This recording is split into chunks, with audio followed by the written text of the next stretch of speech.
Hello students, हमने first video में chapter 6 प्राकृतिक वनस्पतियाँ और जो है वन्य जीवन उसके बारे में पढ़ा था।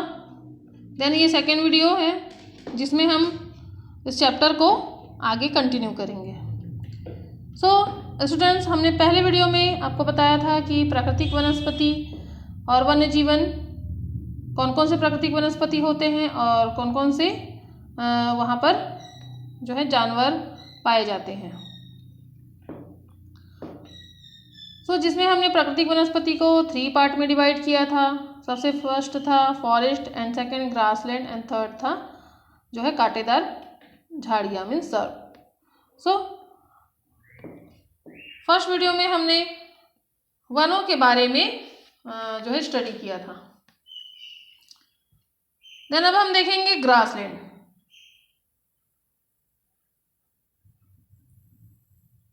ग्रासलैंड क्या है? जैसे कि जो मध्यम वर्षा वाले क्षेत्र में विकसित होते हैं, है ना, उसे ग्रासलैंड। जैसे घास का मैदान आप लोगों ने देखा होगा। सो ये कहाँ कहाँ पर पाए जाते हैं, जैसे इसे देखते हैं हम। Tropical grassland, this occur on either side of the equator and extend till the tropic. This vegetation grown in the areas of moderate to low amount of rainfall. This grass can grow very tall, about 3 to 4 meter in height. Savannas grassland of Africa are of this type. Elephants, zebras, giraffes, deer, leopards are common in tropical grassland. जो grassland means घास स्थल है ना, घास का मैदान। यहाँ पर कौन से जो घास का मैदान होता है? ट्रॉपिकल ग्रासलैंड, उष्णकटिबंधीय घास स्थल।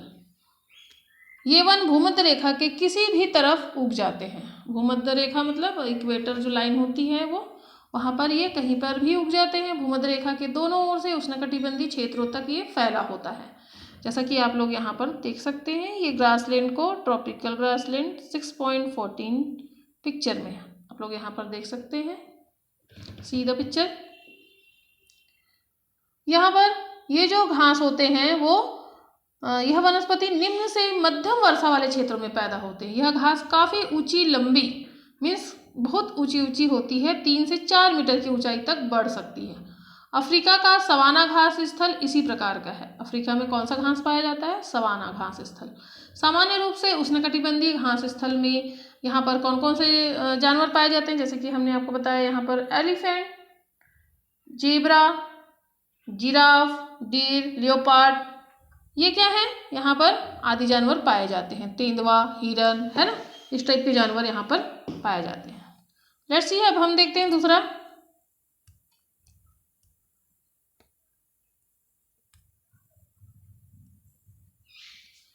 Temperate grassland.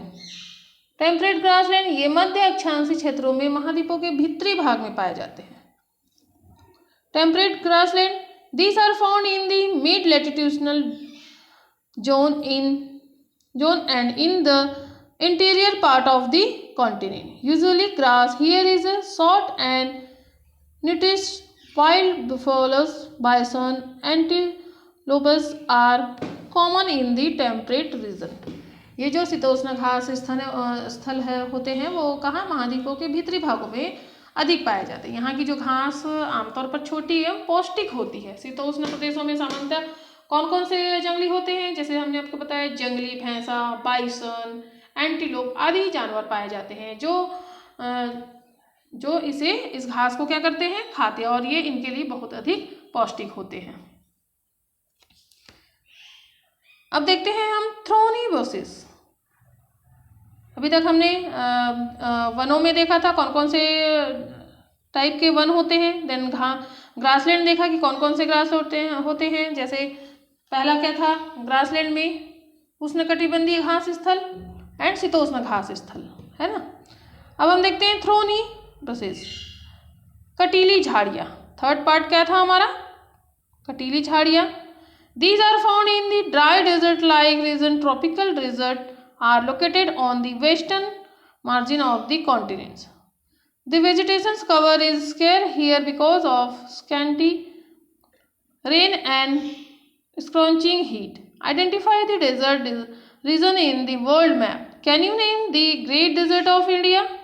Name some of the common animals of the desert which you have learned earlier. जो कटीली झाड़ियाँ होती है शुष्क रेगिस्तान जैसे प्रदेशों में पाई जाती है।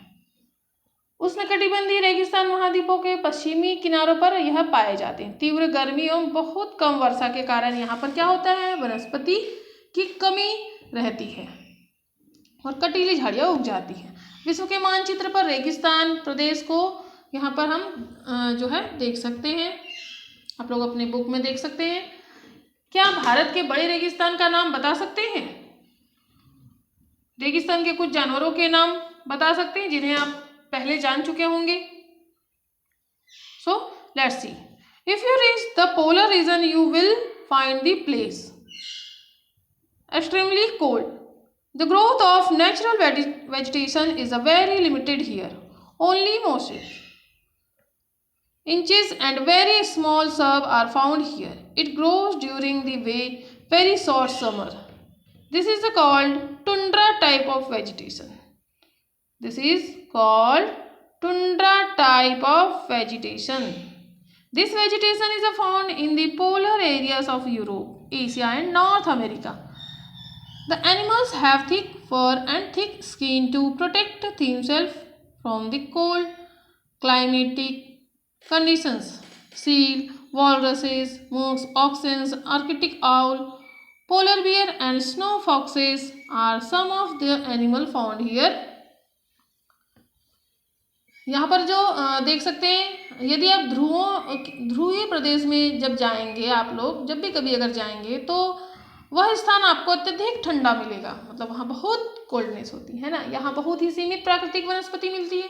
यहाँ केवल काई, लाइकेन और छोटी झाड़ियाँ पाई जाती हैं।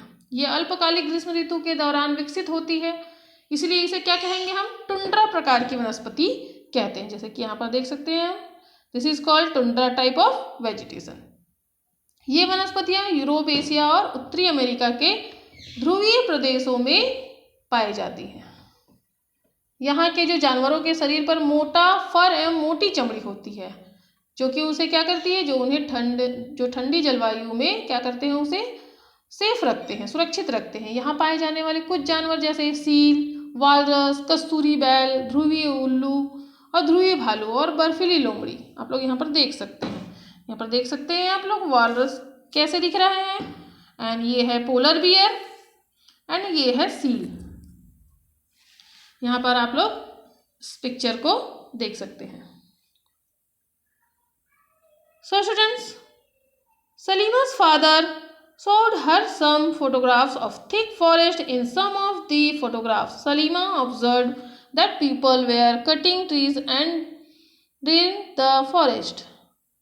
Her father explained that the local people wanted their land for agriculture and settlements, so they cleared up the forest. Salima started wondering, if all forests are cleared, then where will the wildlife go? Will the forest take its original shape again? If people go on cutting the trees like this, will there be enough oxygen, water vapor, timber, fruits, nuts available in future?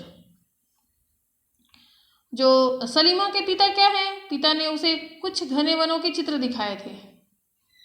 वो कुछ चित्रों में सलीमा ने देखा कि लोग जो होते हैं वृक्षों को काटकर वनों को साफ कर रहे हैं। उसके पिता ने बताया कि स्थानीय लोग कृषि एवं आवास के लिए स्थान चाहते थे, इसीलिए उन्होंने वनों को साफ कर दिया। सलीमा सोचने लगी कि अगर वनों को साफ कर दिया जाए तो वन्य जीव कहाँ जाएंगे? क्या वे वन फिर से वैसे ही बन पाएंगे? अगर लोग इसी तरह पेड़ों को काटते रहें तो भविष्य में पर्याप्त ऑक्सीजन, जलवायु, लकड़ी, फल, मेवे आदि मिल पाएंगे? क्या ये पॉसिबल है? Do you agree with Salima? Hold a discussion with your friends about the depletion of our diversified flora and fauna. Suggest some measures to conserve them. क्या आप सलीमा से सहमत हैं जैसा वो सोचती हैं? अपने दोस्तों के साथ वनस्पति एवं प्राणी जगत की विविधता में हो रही कमी पर क्या करें आप लोग, डिस्कस करें कि क्यों जो है ये वनस्पति और वन्य जीवन कम हो रहे हैं।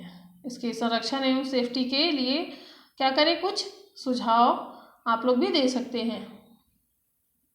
सो स्टूडेंट्स, आपने अभी इस चैप्टर में वनस्पति जो है प्राकृतिक वनस्पति और वन्य जीवन के बारे में काफ़ी अधिक जाना।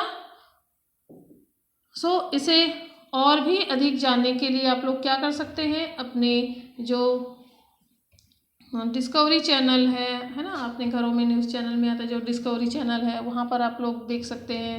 एंड इससे संबंधित आप लोग पिक्चर भी कलेक्ट कर सकते हैं और इसके अधिक और भी इससे अधिक जानने के लिए आप लोग गूगल में सर्च कर सकते हैं कि कौन कौन से जानवर कहाँ कहाँ पर पाए जाते हैं और फिर कौन कौन सी वनस्पतियाँ कहाँ पर पाई जाती हैं। So students, okay, take care.